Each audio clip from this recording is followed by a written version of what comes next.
Hello and welcome to the Keeper's Corner podcast with your hosts Matt Sterling and Brandon and Michelle Brooks. We are breaking down anything and everything Utica City. Let's go. Hello everyone, welcome to episode 2 of the Keeper's Corner podcast. Big news this week was the schedule release, but before we get into that, we just want to touch on the World Mini Futsal World Cup. We have 3 players in Utica playing on the team. I've watched a couple of games. Michelle, Brandon, have you guys seen any of it? I caught some of the most recent USA game. It's escaping me who they played. Was it the Brazil one last night? Yeah, they won 8-0. That was the that was the first one. Yeah, I've only been able to catch that one so far, but it was a fantastic game. I'll admit the only thing I've ever seen of it was Ubi's bicycle kick. The bicycle kick. That's all I saw was what was on Facebook with the bicycle kick. Oh, great bicycle kick. His second goal of the game. He's been held quiet since. U.S. was shut out last night against Brazil, 2-0, but they still advanced to the next round.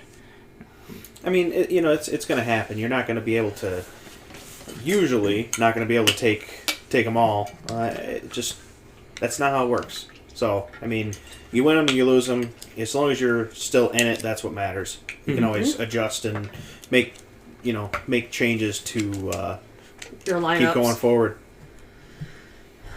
Tagba, 2 yellow cards in back-to-back games, forced him to miss last night's game.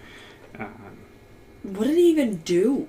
I'm not sure. I caught bits and pieces. I just know when I tuned back in to catch the end of the second game, Craig Elston said he got his second, had to sit out, which, given the conditions on the pitch that day, it was believable. There was a lot of slipping and sliding, and kind of looked like they're trying to play on tarp soaked in water. Great, awesome.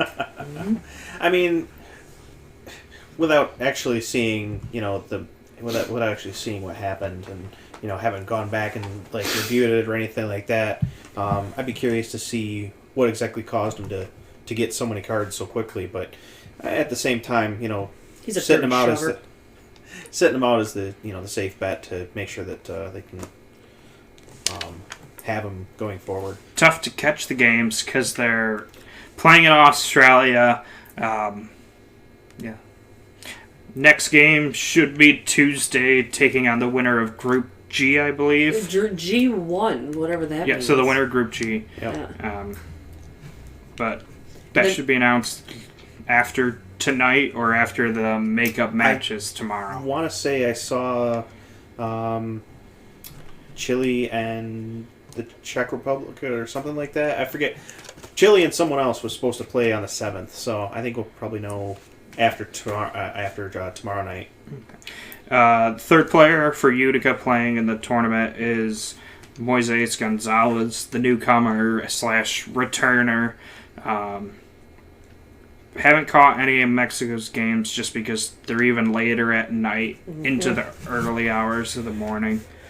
But Mexico's advanced 3-0, and they're led by Moy, who's got 6 goals in those 3 games.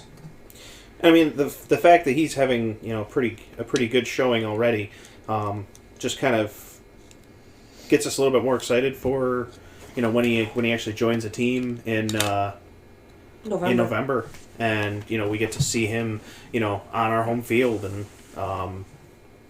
Just get to see what he can do indoors for us. Mm-hmm. Mexico, again, advancing, so they'll also play Tuesday night or morning, depending on when that midnight hour hits.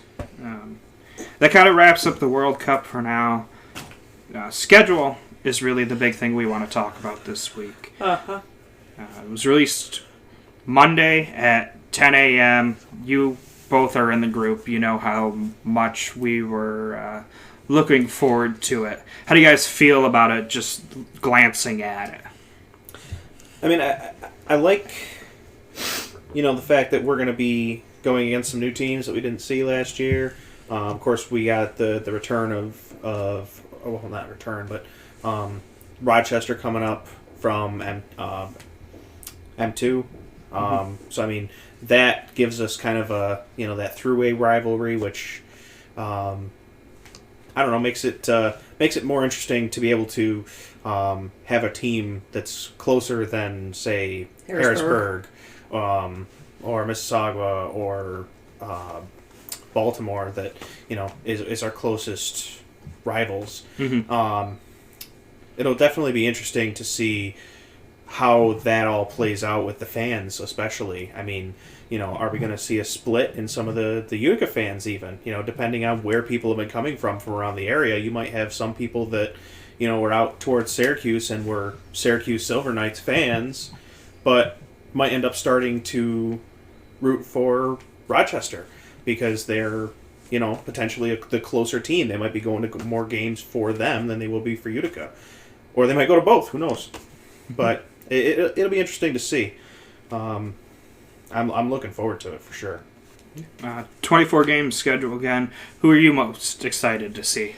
I'm kind of feeling like the Baltimore game, the first two games we have to play against Baltimore are really going to try to set the tone for what exactly we're going to be able to accomplish this season. Mm-hmm. Because you've got a bunch of the guys who re-signed during free agency, like Bo, and Slav had already signed the 2-year extension. They're going to come in, they're going to be hungry.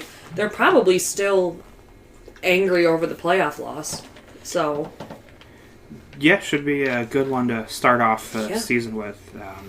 And that is one of the first games of the season in the entire league, literally the first one for us. We open in Baltimore Friday, November 22nd at 7 p.m. And then 2 days later, they're here for a soccer Sunday at the Odd on the 24th. Yeah, I'm thinking that those couple of games could potentially set the tone for the rest of the season. I mean, if at least we can split them with Baltimore, I think that okay, that would suffice. If we can take them both, fantastic. If we lose them both, I mean that's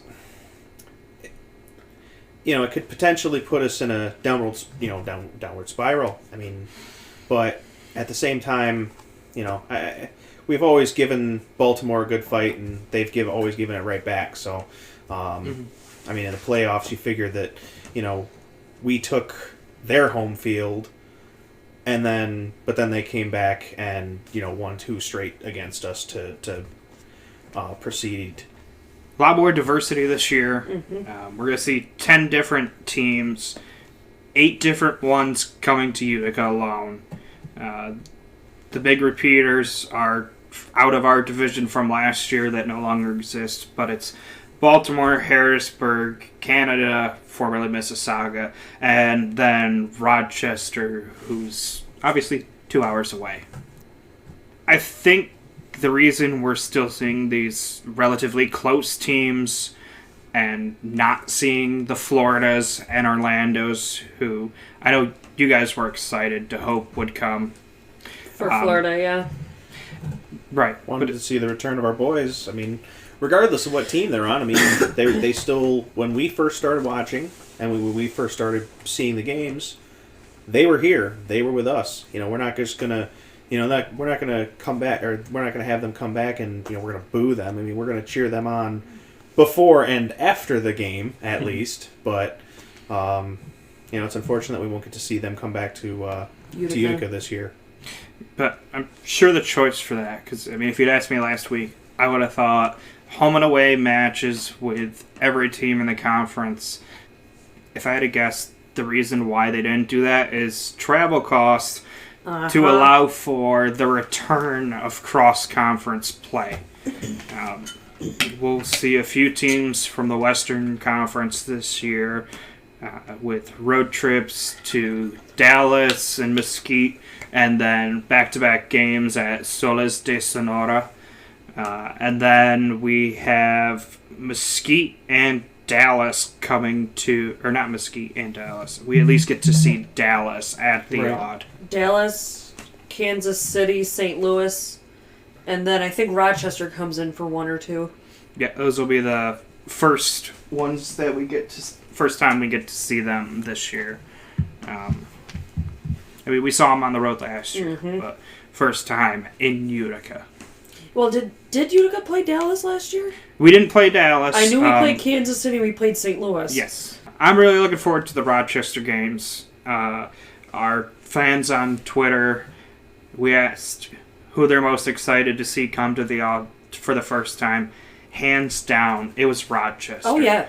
Local rivalry. You gotta love it. Overall, though, the schedule looks very manageable, I would say.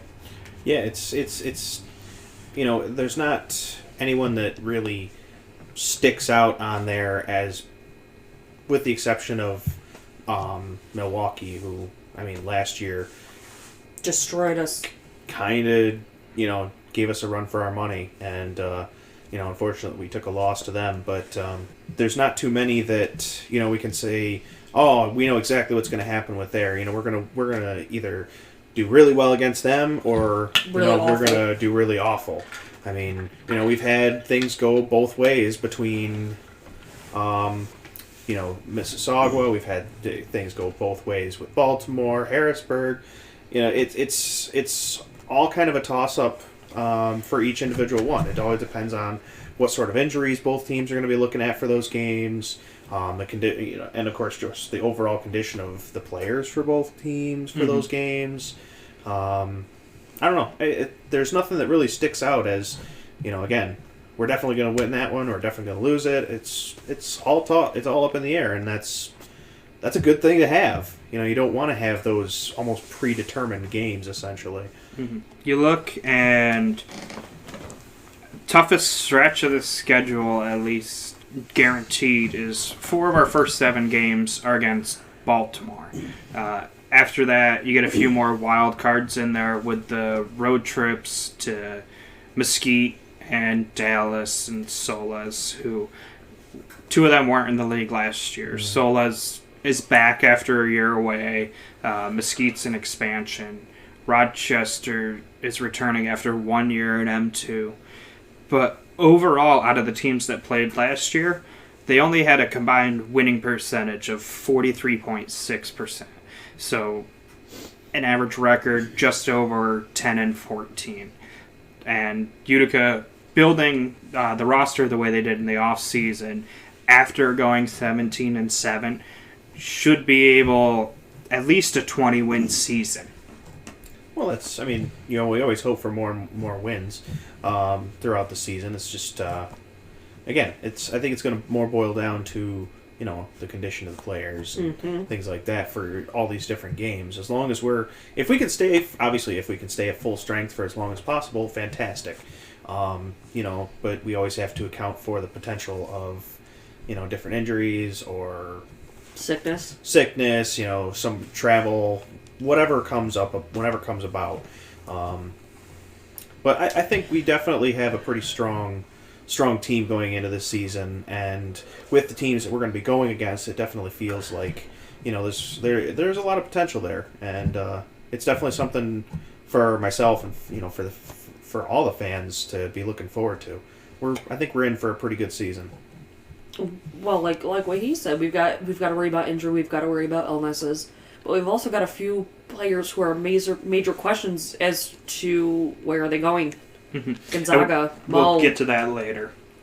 And out of the newcomers, who are you guys most excited to see us either at home or on the road? Besides, Rochester, hands down.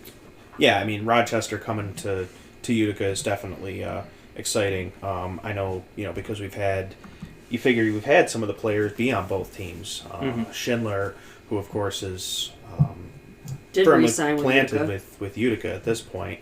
Luckily, I think he would have been a huge loss to us personally. He's always been a very good defender for us. Just trying to think specifically. I'm not sure if there's one that I'm really looking forward to personally. I think probably going to the Sonora games. I think those are going to be interesting because we've never traveled, at least as Utica, traveled down there. Being able to watch us in essentially a third country.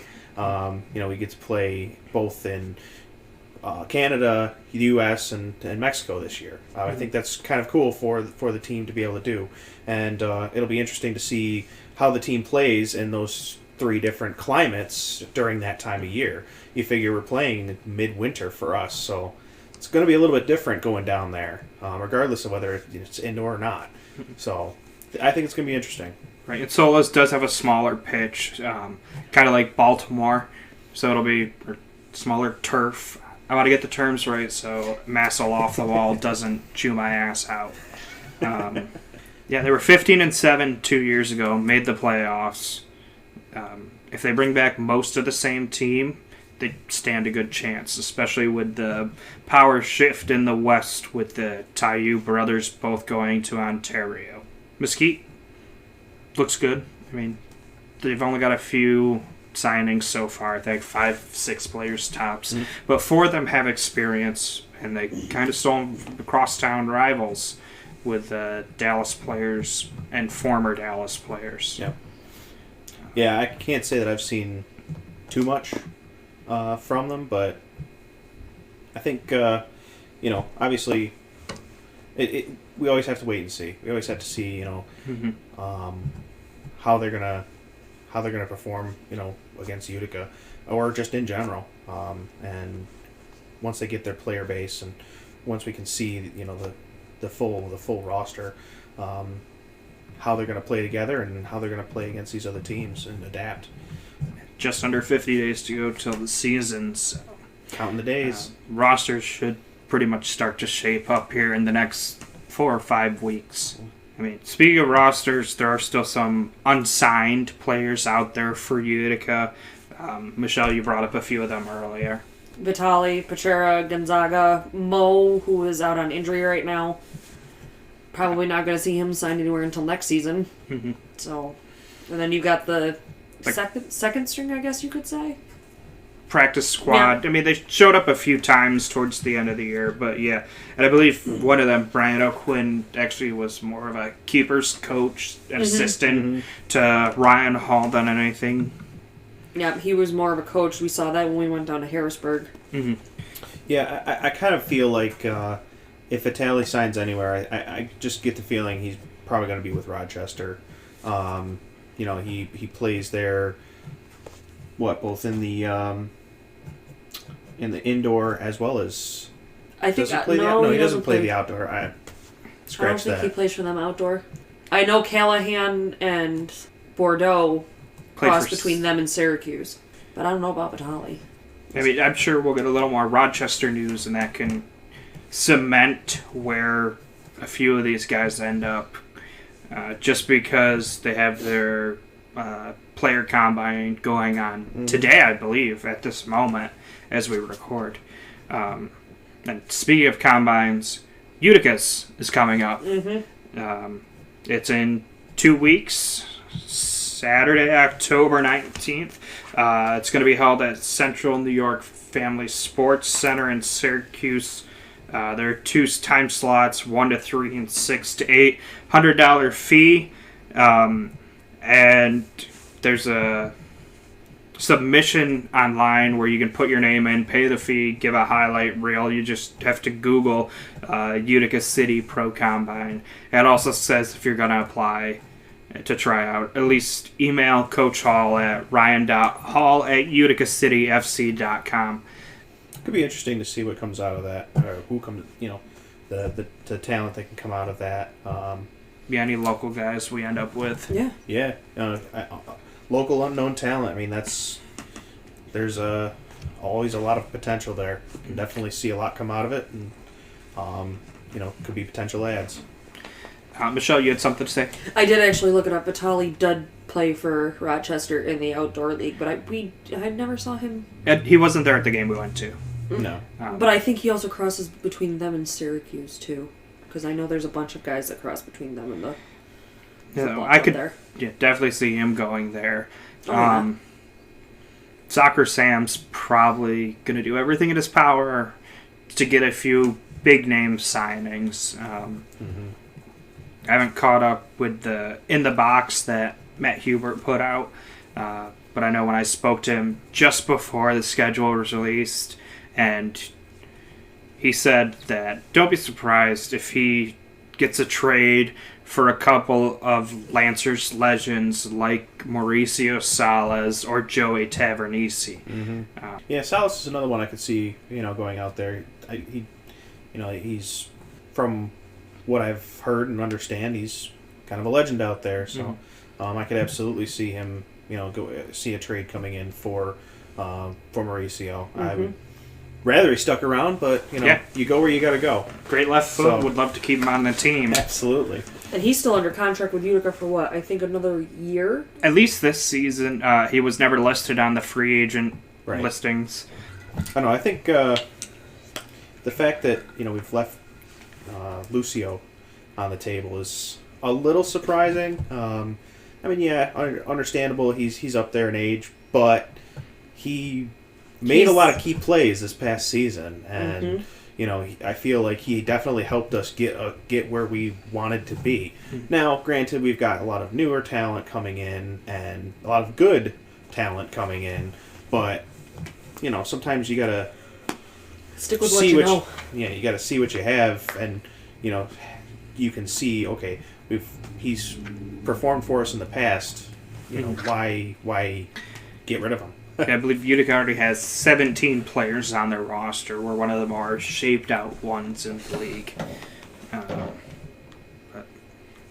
With that steadying veteran presence in the second or third line, hard to replace, but I can understand wanting to go younger. Or if Lucio decides to retire.